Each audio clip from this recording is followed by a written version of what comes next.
next we look at image super resolution. Here the goal is that you have a low resolution image and then we want to produce a high resolution image. So where do we get to see this kind of low resolution image? Of course, earlier the cameras itself, the sensor itself a low resolution. So nowadays we get much higher resolution. But actually there are other kind of sensors also. For example, let's say thermal camera. In thermal camera, actually it is so costly. First of all, the technology itself is not semiconductor, it's something else, bolometer and all. And the sensors are so costly that even a 60 cross 80 resolution, so small resolution, that itself costs like 50,000, 30,000, 50,000. And if you go for higher, like 512 cross 512, something like that, it will be in lakhs, like 4 or 5 lakhs or even more. And of course, you can think of what happens if I go megapixel or 10 megapixel. I mean, it's a lost case. So basically, there are cases where the sensor itself is very costly, and so we cannot have high resolution to begin with. So in these cases, the image super resolution methods are very, very useful. So which is basically via algorithm, we want to increase the resolution. That's the goal. And we have to again look at what is the forward process. Forward process means that how can we simulate, let's say we are given a high resolution image, how do I simulate a low resolution image? That is called forward process, because we can, at least we know the physics, like how from a high resolution image we can go to the low resolution image. This is the path that we know. This is the simulation that we know. The other thing is difficult to simulate, like going from low resolution to high resolution. Actually, there are infinite ways in which I can do it, and they will all satisfy the equation, but of course they will not look photorealistic, but they will satisfy the equation. Anyway, the forward process means you go from this to this, which is physics, which we know, and therefore we describe that. So what happens is the forward process is, suppose you start with a high resolution signal. So this is showing a 1D signal. So we are looking at 1D case, 2D case. 2D case is the image, 1D is just like some 1D signal, for example, speech. So this is like ABCD, let's say these are the measurements. Now the low resolution image, what can be done is, it's more like you do averaging. And so A plus B by 2, C plus D by 2, actually it is averaging or blurring. This is also can be thought of as blurring, but a better thing will be averaging.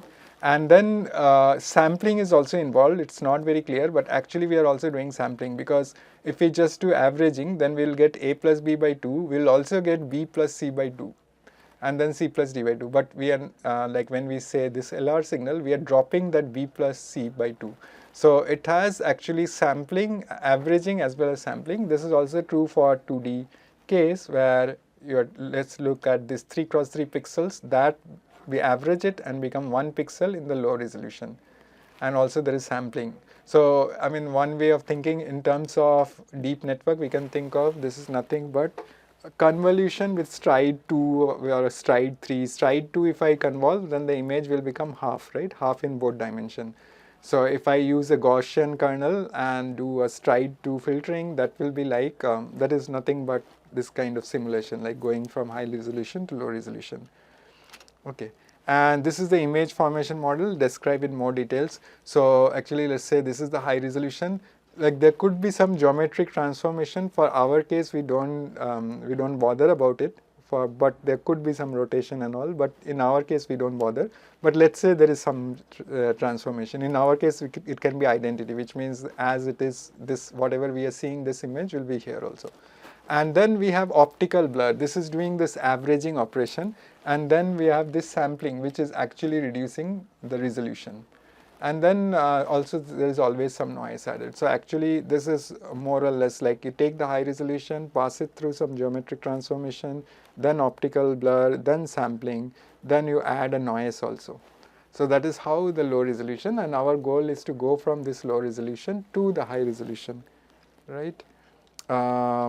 So there are, there are traditional ways of solving this, going from low resolution to high resolution. I mean, all these interpolation techniques are trying to do that. There is all this bilinear interpolation, bicubic interpolation. These are traditional ways of doing this. There are better methods also, regularization based method. Our goal here will be more to look at deep learning. But anyway, the goal of this single image super resolution is that like we want to increase the resolution, right? So we have input as low resolution, but we want to increase it. So how do I increase it? We should increase in such a way such that it should be faithful to the low resolution input image. What it means is that if I do this forward process, if I take this image and go back, it should exactly produce this low resolution image. Same way for this also. Let's say these are the two, let's say these are output. Let's say this is one output from some algorithm and this is another output from another algorithm. Now, the first thing is it should be faithful to the low resolution input image, which means that if I take this image or this image and do the forward process, which is like blurring and sampling, it should exactly produce this low resolution. That is the first criteria we want to meet. The second thing is that whatever details we are producing, it should look realistic, right? Whatever high resolution image that we are producing, it should look realistic. For example, out of these two, we can say this is what actual scene should be. This is not what actual scene should be. This is of course blurred. So that is what. So out of these two outputs, we'll prefer this because it is consistent, it is faithful to the low resolution, let's say, and also it looks like realistic output. So this is what we would like to have. So this is the goal of super resolution. Okay, and it's quite challenging. Actually, it is ill-posed because this is the forward process, right? So if you have a high resolution image, then how do I go to the low resolution? You do this blurring, then downsampling, and then adding noise, and then how do I, like now my goal is to go from low resolution to high resolution. So this mapping from low to high is actually ill-posed because there are multiple high resolution solutions which will produce the same low resolution image.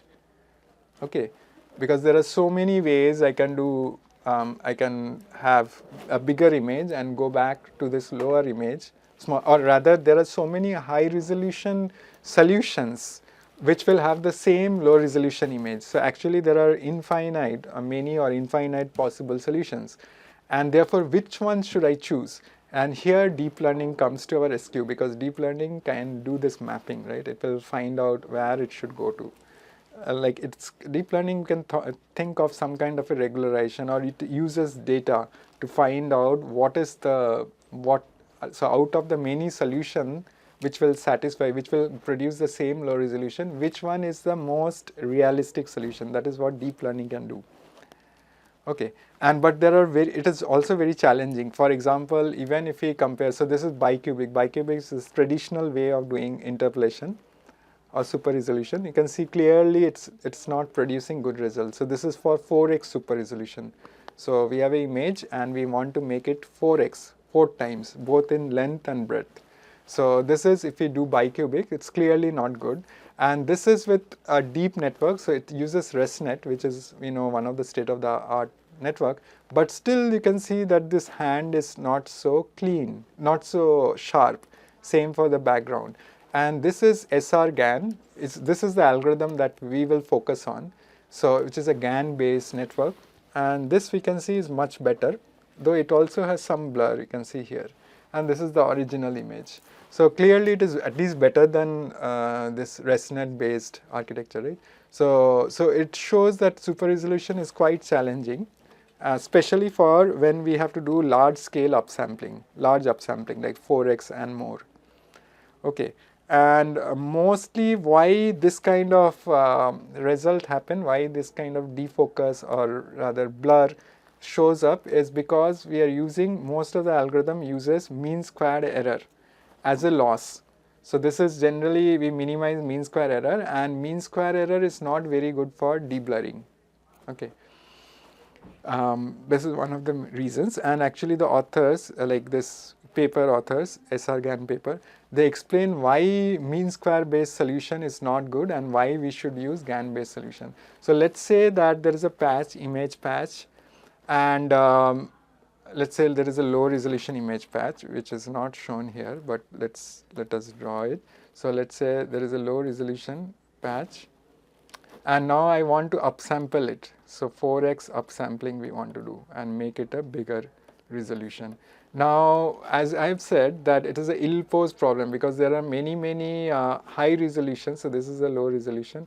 many high resolution patches or images which will produce the same low resolution. So there are many high resolution which will produce the many high possible H solutions which produces the same low resolution. Like if I do the forward process, they will end up in the same LR, and this is what is shown here. So let's say these are all the patches, all the high resolution patches which when downsample will produce the same LR image. Now what a MSE-based error will do is it will just take all these possible patches, average it and produce an average patch, and that causes blur, right? And on the other hand, what a GAN-based solution, of course we will discuss GAN, but I hope you already know GAN because you have, I am hoping that you have already done the deep learning course where GAN would have been covered, but we'll also discuss it like in one slide. But this GAN-based solution, because the GAN always look for, it has a loss which is adversarial loss, right? So its goal is to produce patches or images which looks like natural patches. So it will not just average all these patches, but rather it will pick one of them. So it gets the sharp image. So that is the advantage. So MSE based will produce a pixel-wise average of possible solution which looks like a blurred image.